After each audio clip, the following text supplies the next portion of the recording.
पाकिस्तान का मुकाबला न्यूजीलैंड टी20 सीरीज चल रही है। कल था तीसरा टी20 इंटरनेशनल और एक सनसनीखेज मुकाबले के बाद आखिरी गेंद पर पाकिस्तान ये मैच हार गया और हम वो टारगेट अचीव ना कर सके जो कि न्यूजीलैंड ने पहले बैटिंग करते हुए बनाया था। मैच तो अच्छा था लेकिन रिजल्ट इतना अच्छा नहीं था। इसी पर बात करेंगे हम। हमारे साथ मौजूद हैं जी सीनियर स्पोर्ट्स जर्नलिस्ट जनाब सलीम खालिक साहब। अस्सलाम वालेकुम सलीम साहब। वालेकुम अस्सलाम, कैसे हैं आप लोग? बहुत शुक्रिया सर, आपने वक्त निकाला प्रोग्राम के लिए। ये जो आखिर में बस गेम जरा हमारे हाथ से निकल गई, ये आपको क्या लगता है क्या हुआ था?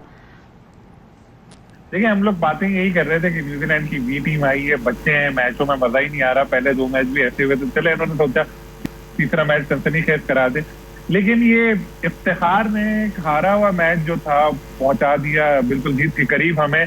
और जब लग रहा था कि जीत जाएंगे तो फिर वो आउट हो गए।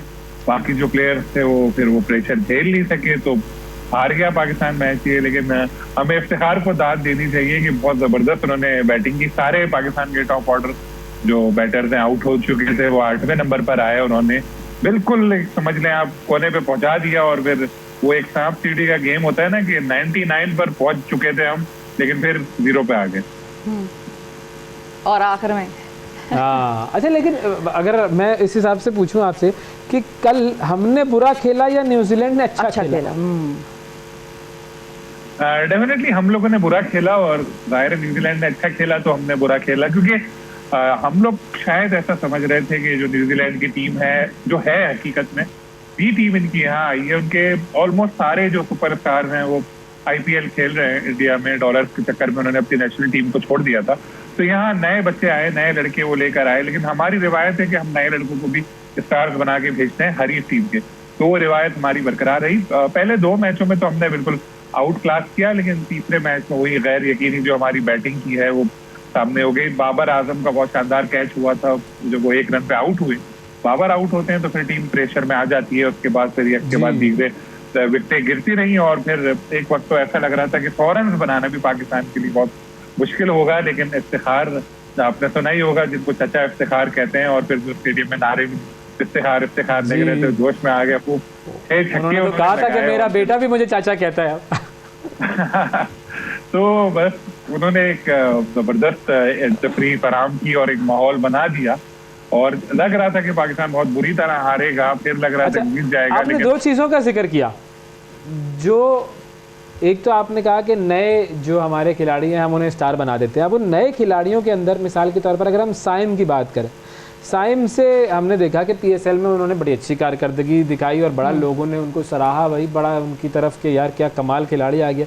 लेकिन इस सीरीज़ के अंदर साइम जो है वो कुछ जम नहीं पा रहे। अच्छा, फिर एक और आज़म खान का नाम जी, वो पीएसएल में थे, फिर उसके बाद अगली सीरीज़ में ट्राई किया, नहीं चल सके, अब आज़म खान नहीं है। मतलब ये हम कर क्या रहे हैं? ये एक्सपेरिमेंटेशन है या हम बहुत जल्दी अपने लोगों को, अपने अपने यंगस्टर्स को ले आते हैं इस अभी वो प्रिपेयर ही नहीं होते मेन मैचेस में कि वो उस प्रेशर को नहीं बर्दाश्त कर सकते? नो डाउट टैलेंट तो होता है यंगस्टर्स में, लेकिन थोड़ा हम जल्दी भी करते हैं। लेकिन हमारी सबसे बड़ी जो खामी है वो ये है शॉर्ट टर्म मेमोरी। हमारी जो याददाश्त है, हम बहुत जल्दी स्टार बना देते हैं। जब साइम अयूब ने पीएसएल में एक आध अच्छी इनिंग खेली तो हमने कहा वाह भाई हमको तो सईद अनवर मिल गया। दूसरा बॉलर को 4 विकेट ले जाए, वाह भाई हमको तो वकार यूनुस मिल गया, वो तो वसीम अकरम मिल गया। जो कि हकीकत में उनके लिए फायदा नहीं होता नए प्लेयर्स के लिए, उनको उल्टा प्रेशर में ले आता है कि एक्सपेक्टेशन बढ़ जाती है।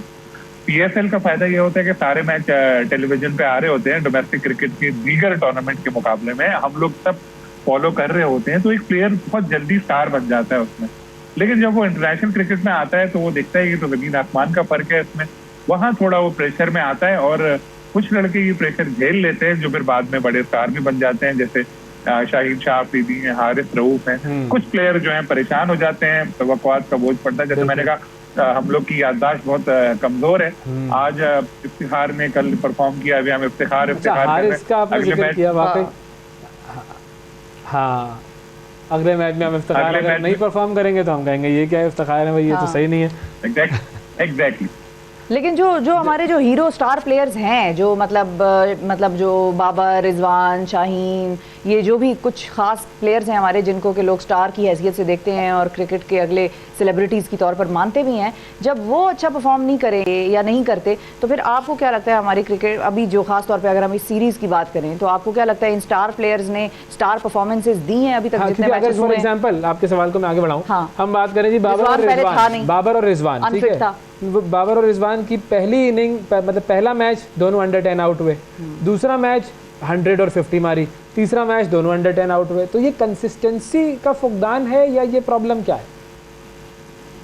बिल्कुल कंसिस्टेंसी का फुकदान है। बाबर के हवाले से मैं ये नहीं कह सकता, बाबर ने पिछले मैच में बहुत ही एक्स्ट्राऑर्डिनरी इनिंग खेली थी और इस दफा कैच उनका बड़ा शानदार हो गया। क्रिकेट में यही होता है, रन आउट एक आपने देखा, कल कैच आपने देखा, तो क्रिकेट में यही होता है, अगर आपको एक आध चांस मिल जाए शुरू में तो फिर बड़ी इनिंग है, लेकिन जब किस्मत साथ नहीं देती तो ऐसे ऐसे कैच रन आउट होते नहीं चल पाते। लेकिन चले मैं मान लेता हूँ कि दोनों ओपनर हमारे नहीं चले, लेकिन बाकी जो प्लेयर अक्सर ये शोर मचाते हैं कि हमें मौका ही नहीं मिलता, हमारी 15 ओवर के बाद बैटिंग आती है, 16वें ओवर में बैटिंग आती है, तो कल तो सबके पास मौका था, सब परफॉर्म करते, लेकिन ऐसा लग रहा था पता नहीं कदाफी की पिच पे क्या कांटे निकला है, क्या हुआ, जो आ रहा है आके वापस जाके बैठ रहा है, तो खेला ही नहीं जा रहा था कल तो बिल्कुल। तो ये जो चीज है ना, अब इसमें नहीं तो आपको पिच में प्रॉब्लम क्या लग रही थी? कुछ नहीं थी प्रॉब्लम, आपने देखा ना इफ्तिखार ने 6 छक्के लगाए आके, बाद में खेल रहे थे, उनकी भी लेथम ने 50 की थी, मुझे लग रहा है मारा है, मतलब उसने भी जी प्रेशर में आ रहे थे ये, क्योंकि बाबर आउट हुए, रिजवान आउट हुए। हाँ बिल्कुल ऐसे। अच्छा, एक और खिलाड़ी हारिस रऊफ, 3 मरतबा उन्होंने 4 विकेटें ली T20s में और तीनों मरतबा न्यूजीलैंड के हवाले, न्यूजीलैंड के सामने। ये न्यूजीलैंड के खिलाफ क्या जादू करते हैं भाई? हारिस ने नो डाउट बहुत इम्प्रूव की है अपने क्रिकेट, बहुत जबरदस्त उनकी परफॉर्मेंस है और पहले दोनों मैचों में 4-4 विकेटें ली, कल उन्होंने 2 विकेटें ली, यानी 3 मैचों में 10 खिलाड़ियों को वो आउट कर चुके हैं और इस सीरीज में तो उनकी परफॉर्मेंस जो है वो शाहीन अफरीदी से भी ज्यादा बेहतर नजर आ रही है। अच्छा एक प्लेयर है उनके शाहीन के साथ, और बॉलिंग तो हमारी बहुत जबरदस्त है, बैटिंग में हम लोग जो है कभी मार खा जाते हैं जैसे कल नजर आया, लेकिन नो डाउट बॉलिंग हमारी अच्छी। हाँ तो मैं अभी तो एहसान को भी चांस नहीं मिल रहा, वो भी साइड लाइन पे, वो भी बड़े अच्छी बॉलर। बिल्कुल बिल्कुल। तो फाइनली अगले जो मामलात हैं वो तो खैर हम देखेंगे कि जी चलो T20 सीरीज भी और वनडे भी सीरीज है। मैं सिर्फ इस चीज़ के बारे में पूछना चाह रहा हूँ कि एशिया कप वाला मामला सर कुछ आपको नज़र आ रहा है कि किस करवट बैठेगा ये ऊँट, क्योंकि नजम सेठी साहब के तो बयानात बड़े शदीद हैं और कि हम डिसाइड करेंगे, लेकिन इंडिया का प्रेशर भी हम जानते हैं कि बड़ा शदीद है, कमर्शियल एस्पेक्ट भी बड़े शदीद है, तो उसकी क्या खबर है? बिल्कुल आपने सही कहा, और एशियन क्रिकेट काउंसिल के जो सदर हैं वो भी जय शाह है इंडियन क्रिकेट बोर्ड के जो है, और उनके फादर जो हैं वो आपको पता है इंडियन पॉलिटिशियन है। तो अब मसला जो है क्रिकेट से ज्यादा ये सियासत का है।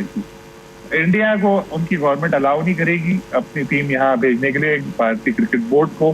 पाकिस्तान क्रिकेट बोर्ड के लिए अब मसला ये बन गया है कि अगर अभी हमने कहा कि ठीक है नहीं आओ, तो फिर आगे हमारे यहाँ चैंपियंस ट्रॉफी भी होनी है, और फिर हमने कहा तुम ना आओ, फिर हम लोग वर्ल्ड कप खेलने चले जाए, तो फिर लोग भी शोर मचाएंगे कि यार ये क्या है, हमेशा तुम लोग ऐसे करते। तो पीसीबी भी बड़ी मुश्किल में फंसा हुआ है, इसलिए एक नया एक मॉडल बना के दिया था नजम सेठी साहब ने एशियन क्रिकेट काउंसिल को। हाइब्रिड मॉडल का नाम उन्होंने उसको दिया था कि पाकिस्तान में सारी टीमों के मैचेस हो जाए, लेकिन इंडिया के सारे मैचेस किसी थर्ड कंट्री में हो, यानी या यूएई में, श्रीलंका में, या जहां भी हो। उसमें इंडिया ने पहले तो कहा, जय शाह मान गए, लेकिन घर जाके शायद उनके अब्बू अमित शाह ने डांटा कि ये क्या करके आया हो, तो फिर अब वो मुकर गए, तो वो चीज जो है रुकी हुई है दोबारा, और अभी कोई शेड्यूल तय नहीं हुआ, कुछ भी नहीं हुआ यहाँ पर। जिस तरह से वो एक चल रहा है झगड़ा जो है वो बरकरार है, क्योंकि आगे पाकिस्तान को वर्ल्ड कप में भी जाना है, तो पता नहीं क्या है, हमें भी तो फेस सेविंग चाहिए। हम अगर अभी इंडिया की बात मान लें, एशिया के किसी और को दे दें, फिर हमारी टीम दोबारा खेलने के लिए चली जाएगी, तो नजम सेठी साहब से भी तो सवाल होंगे कि ये क्या करते फिर रहे हैं आप। बिल्कुल, बड़ा मतलब we are in a fix basically. अब देखते हैं कि ये फिक्स जो है वो कब और किस तरीके से फिक्स होता है। बहुत शुक्रिया अदा करेंगे, सलीम खालिद साहब मौजूद थे और क्रिकेट के हवाले से बातचीत हो रही थी। नाजरीन